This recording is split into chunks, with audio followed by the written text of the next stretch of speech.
Okay, thanks, and thank you to Claire and total solidarity with your strike. I keep changing what I'm going to say tonight because every couple of hours Donald Trump says something else that makes me rethink the question of the new world disorder and how we can overcome it. This is because the first few weeks of his administration have been characterized by what people have called an attempt to flood the zone. To try to launch so many different initiatives at the same time so as to overwhelm his opponents and lead them to become paralyzed. And, when you look at it like that, it may seem like Trump is acting in an incredibly erratic and irrational way, but what I want to argue in this talk is that there is method behind what he's doing, and that there is an overall rational strategy underlining how Trump and his supporters around the world are trying to reshape society. The latest this week is about Trump shocking allies in the West by announcing that he has agreed that the US and Vladimir Putin will begin negotiations to end the war in Ukraine 3 years on from the start of that bloody war. And Trump's own defense secretary has argued that things like Ukraine's membership of NATO, things like returning to the pre-2014 borders, in other words, things that governments across the West said were absolute red lines for any negotiations. Trump is now saying that these things are an unrealistic goal for those negotiations. The negotiations themselves are taking place in Saudi Arabia between the US government and Russia without involving Europe or the Ukrainian government itself. I think this proves two things. First of all, it proves that everybody in the anti-war and anti-imperialist movement who 3 years ago argued that this was not a war of national liberation, this was a proxy war between Russian imperialism and NATO, the NATO military alliance, has been vindicated because the US has been able to end the war without any agency on the part of the Ukrainian government. But secondly, I think it shows the extent to which this conflict was secondary for the US compared to the much more important conflict that is ongoing and developing with China, the US, the real rival to US hegemony in the world today.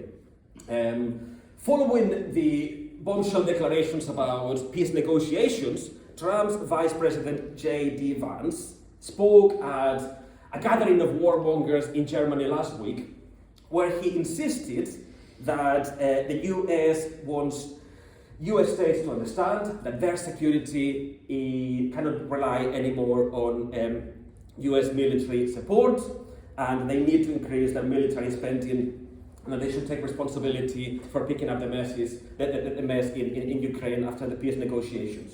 Incidentally, Keir Starmer has responded to this immediately by enthusiastically saying that he's willing to put British boots on Ukrainian territory to ensure peacekeeping and in another bid to cozy up to Trump. What we're seeing here, what we're witnessing, is an attempt by Trump to reshape European politics, which involves, by the way, shoring up and boosting the forces of the far right. We now know that Elon Musk was not acting unilaterally and accountably when he traveled to Germany a few years ago, the week of Holocaust Memorial Day, the week of the 80th anniversary of the liberation of Auschwitz, and addressed the conference of the AfD, the German Nazi Party, and said that there is too much past guilt in German society and it's time to overcome that. He wasn't acting on his own because, when Vance was in Germany, he also refused to meet with the German Chancellor and instead met with the leader of the AfD, which in the German elections happening next week is polling around 20%. There is an attempt by the Trump administration to boost the forces of the far right. This is why, when the inauguration happened in January, Meloni, the fascist prime minister of Italy, was the only European leader that was invited to the inauguration. These are all signs that we are entering a new phase in global politics. In 2016, when Trump first became elected, we were told he was an aberration. He was an accident, something that wasn't supposed to happen. Almost a decade later, you can say that Trump is not an aberration. Trump is a symptom of the crisis that capitalism is entering and has been entering for a really long time. What we're witnessing now is the unraveling of what is often called the rules-based order of US domination that was established at the end of World War II. And with that, also the unraveling of the neoliberal consensus around a set of economic policies that has dominated global capitalism over the last 40 years. The rules-based global order was constructed by the US after it emerged as the leading superpower and the leading imperialist power in the West. Unlike, for example, British or French imperialism, the US empire was not based on direct colonial control. It was based on trying to set up a number of institutions through which it could impose free trade, free market, which then its large corporations could dominate. This involved the setting up of things like the International Monetary Fund, the World Bank, and also sponsoring institutions like the forerunners of the European Union. Coupled with that, there was also the establishment of the NATO military alliance to prop up this economic setup by force where necessary. Now, supposedly, all these institutions, which the US used to bring together a coalition of the leading imperialist countries under its leadership, they were supposedly about ensuring and guaranteeing free trade, liberal values, and economic growth. In reality, they have been mechanisms for the US to impose its will around the world, in the global south in particular. That kind of order has also become, in the last 4 decades, increasingly associated with what came to be known as neoliberalism. Neoliberalism, more than a coherent ideology, is a set of economic policies and practices that came to dominate ruling class thinking in response to the crisis that developed in the 1970s. Those were a shift away from the consensus at the time, which revolved around the ideas of the economist Keynes, around state intervention, employment boosting measure, high social spending, and so on. Those ideas fitted with the boom capitalism was experiencing after the Second World War, but from the 70s onwards, they didn't anymore, and instead the kind of new consensus that emerged was around the idea that markets, free markets were self-regulating entities, and that as long as they were left undisturbed, they would ensure the distribution of goods, of jobs, and so on. From the late 70s onwards, you've got the likes of Margaret Thatcher here in Britain, or Ronald Reagan in the US, waging war on the ideas of big government, of state intervention, and at the same time trying to smash the trade unions and workers' bargaining power. Neoliberalism as an ideology was supposed to be about enhancing individual freedom, but again, it was a deeply undemocratic system, insulating technocratic elites from any public scrutiny and any democratic accountability. Often governments could claim that measures like austerity, cuts, and so on were not the product of political decisions, they were the product of the workings of the free market. Now, the defenders of this rules-based order were at their most confident after the collapse of Stalinist Russia in 1991, when, the US emerged as the lone global superpower, and people said things like, this is the end of history, there is no alternative to the free market. 2 countries where McDonald's operates, or any other global chain of that kind, will never go to war again. And, we're seeing now how wrong all of those predictions were. But it's important to recognize that 30 years ago, many people on the left also went along with these ideas. That the expansion of the globalization and so on was increasingly going to lead to a world in which the state and interstate competition was not going to play any role. So what has gone wrong with those kind of ideas? Now, very soon after the collapse of Stalinist Russia, the US empire began to increasingly face competition from a new rival, China, which is now has become the second largest economy and is soon predicted to replace the US. As soon as 2030, Chinese GDP could be larger than the US's. If you look at something like the success of DeepSeek recently and the shock to the markets that produced, this is about the Chinese high-tech industry being able to develop an AI large language model that is as sophisticated as ChatGPT, but at a much, much lower cost. This shows the way in which China is beginning to close the gap, and this underlines the worries of the US ruling class. The wars that the US launched with the support of Tony Blair and New Labour in Iraq and Afghanistan in the early 2000s were about sending a signal that the US remains the top dog and the US will continue to be the dominant power in the 21st century. But the defeats that the empire suffered in the Middle East accelerated this crisis of US dominance. This has now continued with the war in Ukraine. After 3 years of a bloody war, the US has not succeeded in advancing Western influence in the region. And of course, 16 months of genocide in Gaza have accelerated the erosion of this rules-based order. You think about the way in which the United Nations, the ICC, the ICJ, all these institutions that are supposed to be about the rule of law and so on, have brought into the mainstream the idea that Israel is a genocidal apartheid society, have brought into the mainstream the idea that Netanyahu and his cabinet are war criminals, and yet, all these resolutions and so on have been ignored with the backing of the US powers, showing that these rules only apply to the US's rivals and not to the US and its allies. Along with that, the global financial crisis that broke out in 2007 has also shown the limits of that neoliberal consensus that emerged. The system eventually managed to overcome that crisis on the basis of massive bailouts for the big corporations from the states, but ever since it has struggled to regain any serious level of growth and profitability.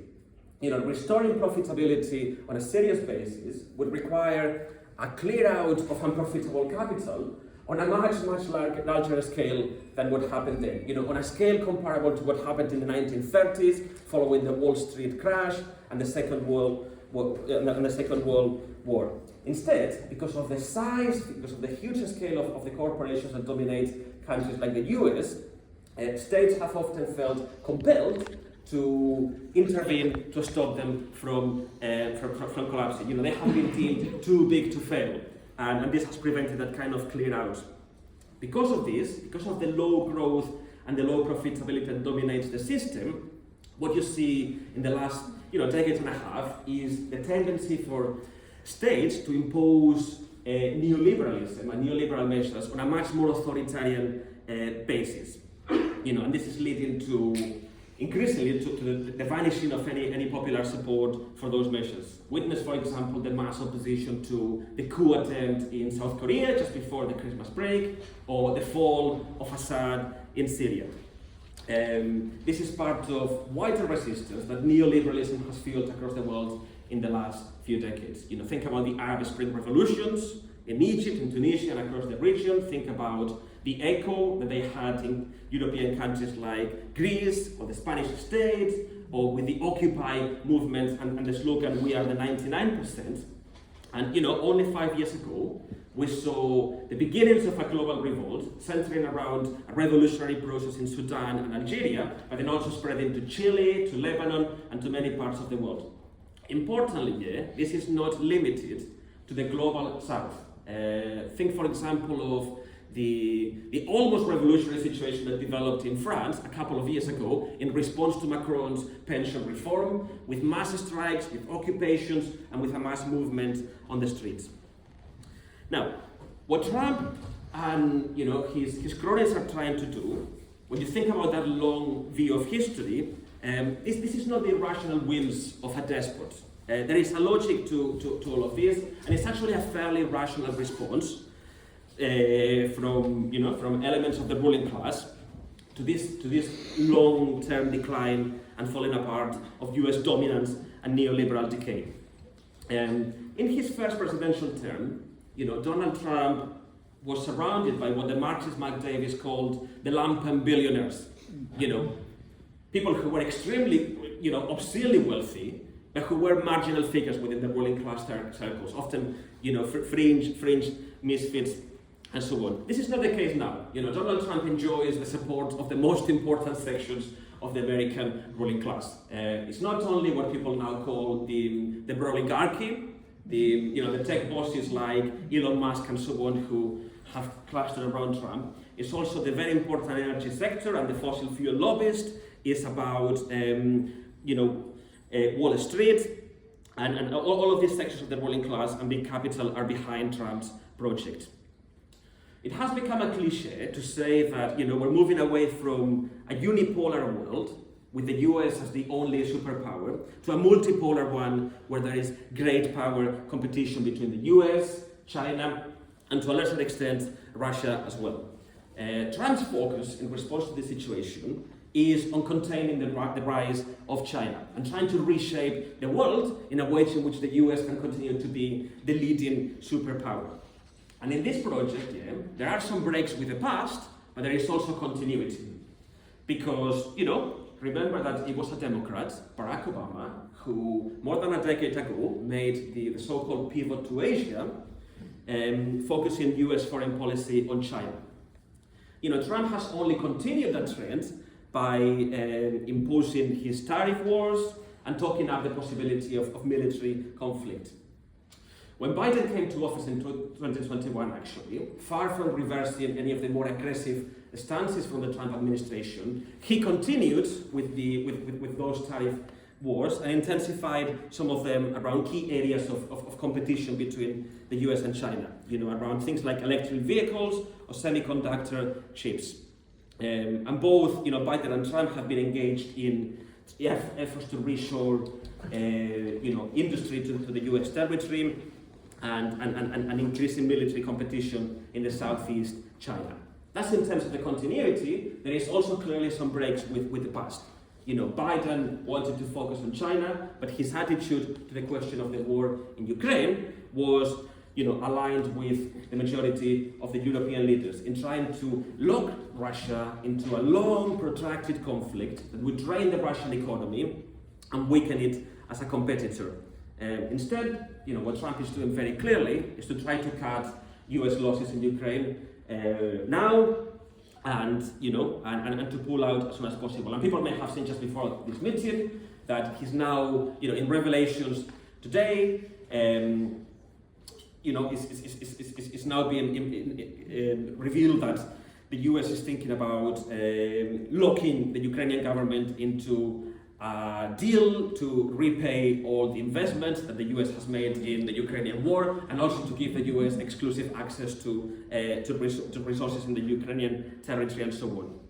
So Trump's goal is the same as Biden and the Dems, but he's pursuing it in a different way. He's pursuing, what in socialist work we have called a go-it-alone strategy.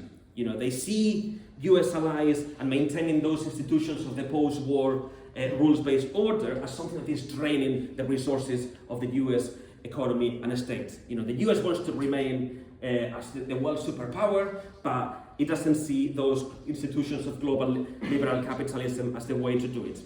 This is why you have a focus away from multilateral agreements and increasingly on bilateral agreements between the US and other countries. It is important to recognize that this project faces some, deep internal contradictions. At the most fundamental level, this is the case because, capitalism remains trapped in this crisis of profitability. Ruling classes may want to increase, for example, state intervention in the economy as a way of offsetting this, but the state of the economy places very important limits on how far this can go. It's interesting, for example, that both the French and the German government, the two most important countries in the Eurozone, both faced a government crisis before the Christmas break around the question of budgets that they were trying to get through. And here in Britain, Rachel Reeves from the Labour government had efforts to grow the economy, and also centered around the idea of a partial break with neoliberalism, while at the same time hardening austerity as a way of raising state income. Another important question is that Trump may be trying to shore up the U.S. economy by rebuilding a domestic industrial base, but there are also contradictions built into this. Consider, for example, the position of someone like Elon Musk, who is central to Trump's project.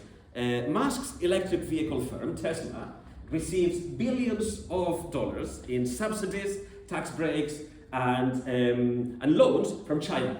One of its most important factories operates in Shanghai. The Chinese market is one of the most important markets that it produces for. I think, for example, about the way in which Trump has withdrawn his tariffs on Mexico and Canada almost as rapidly as he imposed them a couple of weeks ago.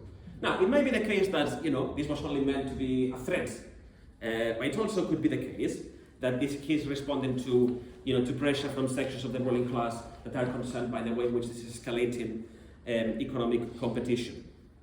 Companies like Ford have actually lobbied the US government to overturn tariffs. This is even more clear if you look at the question of Gaza. Donald Trump forced a ceasefire temporarily, and at the same time he gave green light to the settlers in the West Bank to continue to encroach on the Palestinian territory. He's made these disgraceful claims about how he wants to turn Gaza into the Riviera of the Middle East, about how he wants to displace 2 million people from there.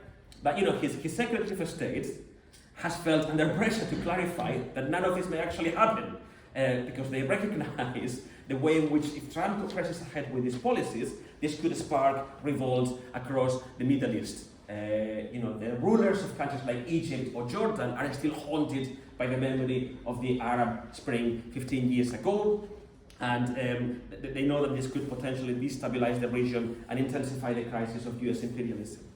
Now, in the couple of minutes I've got left, I want to argue that understanding those contradictions is very, very important for the left, but it also raises the question of how Trump and his co-thinkers are to be stopped in the world today.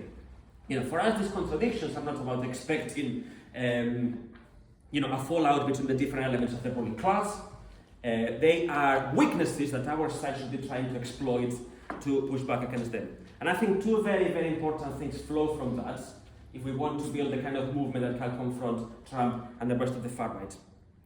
The first point is that the main beneficiaries of the collapse of the center crowd, the neoliberal center crowd, have of course been the far right. Meloni in Italy, Le Pen in France, Farage here in Britain, Trump in the US, the AfD in Germany.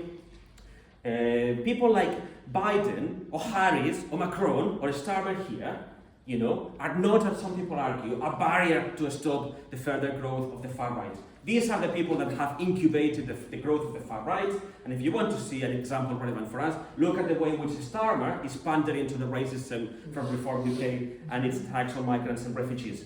The left cannot prop up this neoliberal center in any way or to be tied to it. Instead, alongside building mass anti-racist resistance to the far right, we need to build resistance to the attacks on working class people launched by that neoliberal centre. This is why we're involved in building the Summit of Resistance in London in March, and we're planning to play in the Socialist Workers' Party a constructive role in some of the negotiations around the emergence of a left alternative to Labour.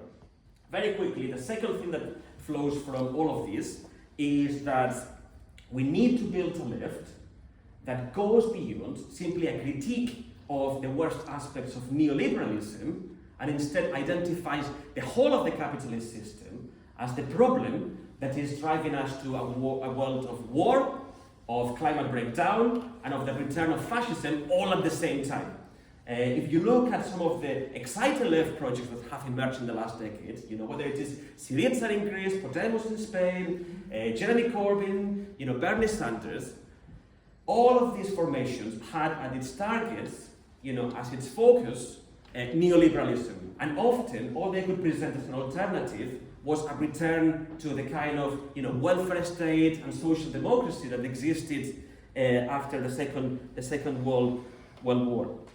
That kind of so-called golden age of social democracy was not a real alternative to the system when it existed, but it's also impossible today because of the crisis of the system that I have gone through. Where does the solution lie? Where does hope lie? It lies on the stirrings of resistance that we can see across the world, the mass international solidarity movement with Palestine, the mass resistance to the far right we have seen in Germany, in Argentina, or in Britain around the riots, and whether a left can develop that orients on these movements and tries to build them into a much more general challenge in the whole system on the basis of, working class people fighting for our own new world order, one that is not based on profit, one that is not based on ecological disaster, that is based on meeting the needs of humans and the planet. So, I'll stop.